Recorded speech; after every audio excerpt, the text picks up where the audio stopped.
यहोवा के दिए नियम, सीनै पर्वत की पवित्र घटना। मिस्र की गुलामी से छुटकारा पाने के लगभग 2 महीने बाद इजरायली लोग एक विशेष जगह पर पहुंचे। यह था सीनै पर्वत, जिसे होरेब भी कहा जाता है। यह वही पवित्र स्थान था जहां मूसा ने पहली बार जलती हुई झाड़ी में यहोवा की आवाज सुनी थी। अब वही मूसा इस्राएलियों का अगुवाई कर रहा था और यहोवा की योजना के अनुसार लोगों को अपना खास राष्ट्र बनाना चाहता था। इस्राएली लोग सीनै पर्वत के नीचे डेरा डालकर ठहर गए। इस समय वे थके हुए तो थे, लेकिन साथ ही उत्साहित भी थे कि अब उनकी जिंदगी नई दिशा में जा रही है। लेकिन उन्हें यह नहीं पता था कि वे एक ऐसी दिव्य घटना का हिस्सा बनने जा रहे हैं जो इतिहास में हमेशा के लिए दर्ज हो जाएगी। यहोवा का बुलावा और मूसा की चढ़ाई। एक दिन यहोवा ने मूसा को पर्वत पर बुलाया। मूसा अकेला ऊपर चढ़ गया और लोग नीचे बेसब्री से उसका इंतजार करने लगे। जब मूसा चोटी पर पहुंचा, तब यहोवा ने उससे कहा, अगर मेरी बात मानोगे, मेरी वाचा पर चलोगे, तो तुम मेरे खास लोग बनोगे। पूरी धरती मेरी है, मगर तुम मेरे लिए एक पवित्र राष्ट्र बनोगे। मूसा नीचे लौट आया और इस्राएलियों को यह संदेश सुनाया। लोगों ने पूरे उत्साह से जवाब दिया, हम यहोवा की हर आज्ञा मानेंगे। यहोवा का प्रकट होना इसके बाद कुछ असाधारण हुआ। पूरे पर्वत पर घना अंधेरा छा गया, बिजली चमकने लगी, बादल गरजने लगे और आग की लपटें पर्वत की चोटी से निकलने लगीं। पूरा पर्वत कांपने लगा। यह दृश्य इतना भयानक और शक्तिशाली था कि लोगों का दिल डर से कांप उठा। यहोवा अपनी महिमा में प्रकट हो रहा था।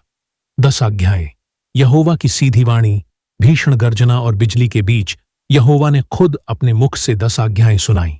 उसने कहा, 1, मैं यहोवा तुम्हारा परमेश्वर हूं, जिसने तुम्हें मिस्र की गुलामी से निकाला।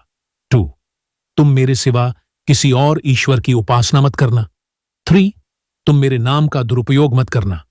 4, विश्राम दिन को पवित्र मानो। 5, अपने माता पिता का आदर करो। 6, हत्या मत करो। 7, व्यभिचार मत करो। 8, चोरी मत करो। 9, झूठी गवाही मत दो। 10, दूसरे की चीजों की लालसा मत करो। लोगों ने जब परमेश्वर की सीधी आवाज सुनी तो वे डर से थर थर कांपने लगे। उन्होंने मूसा से कहा, हमें डर है कि अगर यहोवा हमसे बात करेगा तो हम मर जाएंगे। अब से तुम ही हमसे उसकी बात बताना। तख्तियों का दिया जाना। फिर यहोवा ने मूसा से कहा कि वह दोबारा पर्वत पर आए। मूसा 40 दिन और 40 रात तक ऊपर रहा। इस दौरान यहोवा ने उसे पत्थर की 2 तख्तियां दी, जिन पर खुद परमेश्वर ने अपनी उंगली से 10 आज्ञाएं लिखीं। सिर्फ 10 आज्ञाएं ही नहीं, यहोवा ने मूसा को और भी कई नियम दिए जो लोगों को एक पवित्र और न्यायप्रिय जीवन जीने में मदद करते।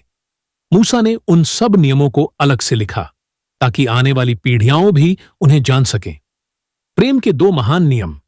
इन सब नियमों का सार 2 महत्वपूर्ण बातों में समाया हुआ था।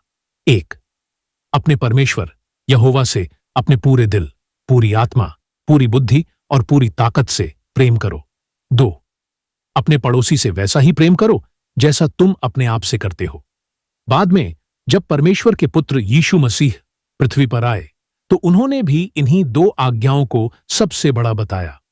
यह कहानी सिर्फ नियमों की नहीं है, यह प्रेम, विश्वास और एक पवित्र रिश्ते की कहानी है जो यहोवा और उसके लोगों के बीच बना। इसने एक पूरी कौम को दिशा दी और आने वाली पीढ़ियों के लिए एक मजबूत आध्यात्मिक नींव रखी।